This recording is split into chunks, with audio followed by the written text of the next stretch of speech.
Is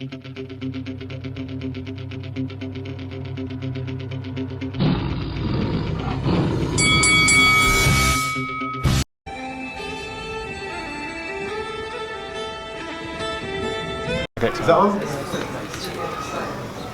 I'll keep the music on.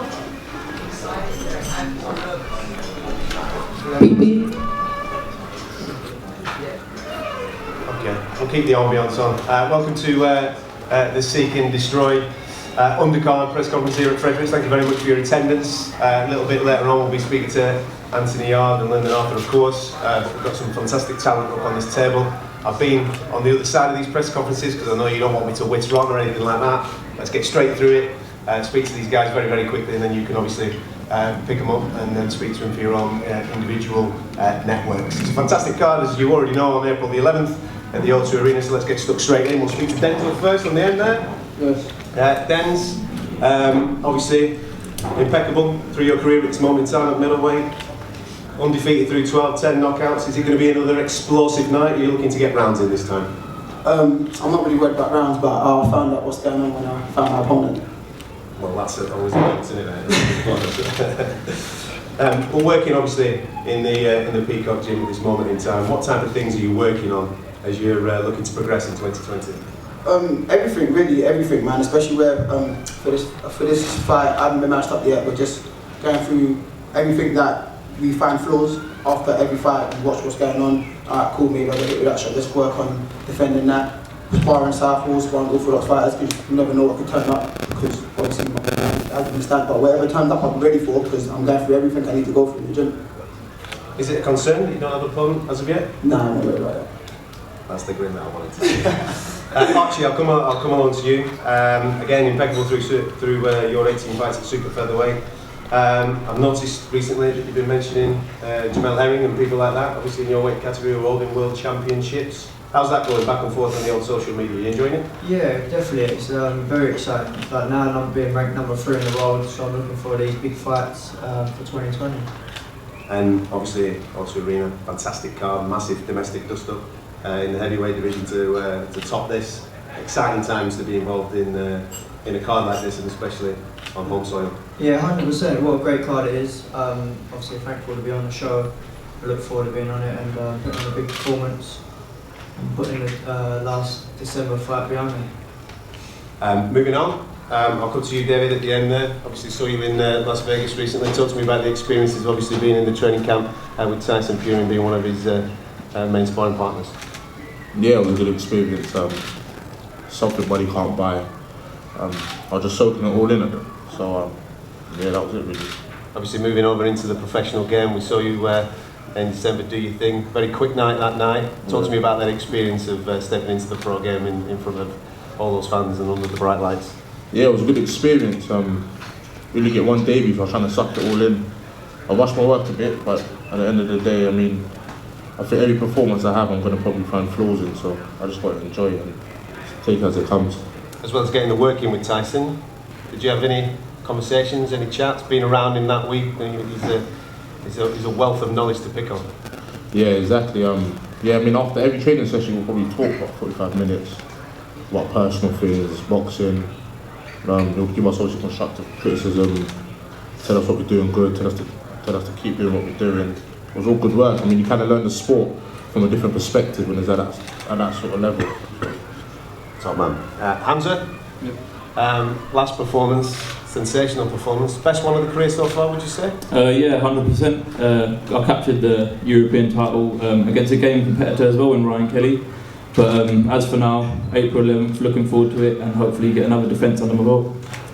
What I was going to ask you then, what is the progression for 2020? Is it about defending this belt and looking forward maybe by the back end of the year to be stepping up? Yeah, I think April 11th we're looking to defend the belt. We're just waiting on an opponent at the minute.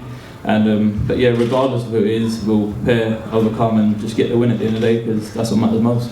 Top man. Dennis, when's the wedding? It's in 9 days. I'm very nervous. Is it easy to prepare for a fight rather than prepare for obviously getting wed? No, definitely. I never got involved in that at all, to be honest. I learned all that, and just concentrate on boxing, which is more important. regarding obviously your age at this moment in time, we know that you've got a nice year maybe now of learning fights before you start to step it up and aim for that British title. Yeah, definitely. My next fight should be a bit of a step up. Hopefully, waiting for it to get confirmed.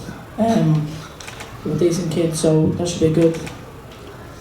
And I'm going to deliver the same fashion that I've been delivering in my next fight. I've been doing all different fights. Hopefully, knock out this time. Didn't get it last time. But give the fans what they want to see, you know.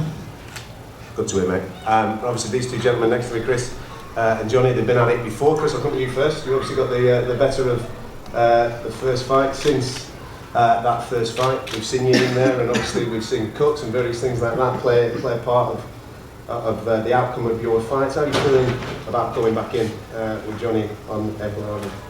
So you know what?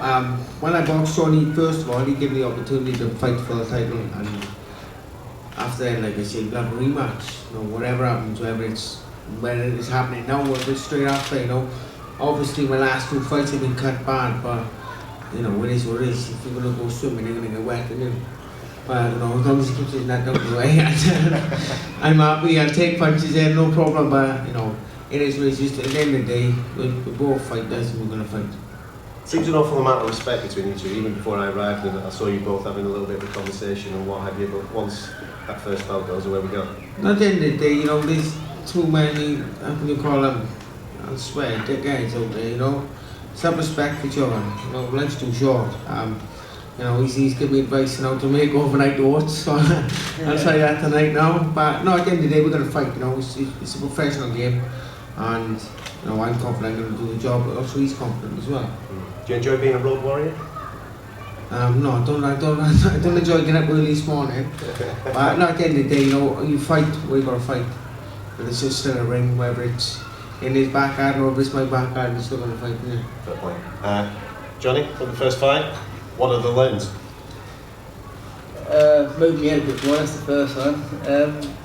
No, yeah, listen, Chris won the first fight, fair play to him, but I know I can do better, and I'll come to prove that on the 11th. Is that what it's all about for you, getting that one back? Obviously, without the trinket on the line this time, but you want to obviously right that wrong from the previous fight. I don't like getting beat, to be honest with you. I need to know how to beat me, so yeah, I want my revenge and I want my belt back. Regarding the fight, and obviously you just mentioned moving your head, are there any other technicalities that you've worked at in the gym in order to counter what he did the previous time? Yeah, there's a few we've been working on, but I'm not going to say it because Chris is right next to you. Go on.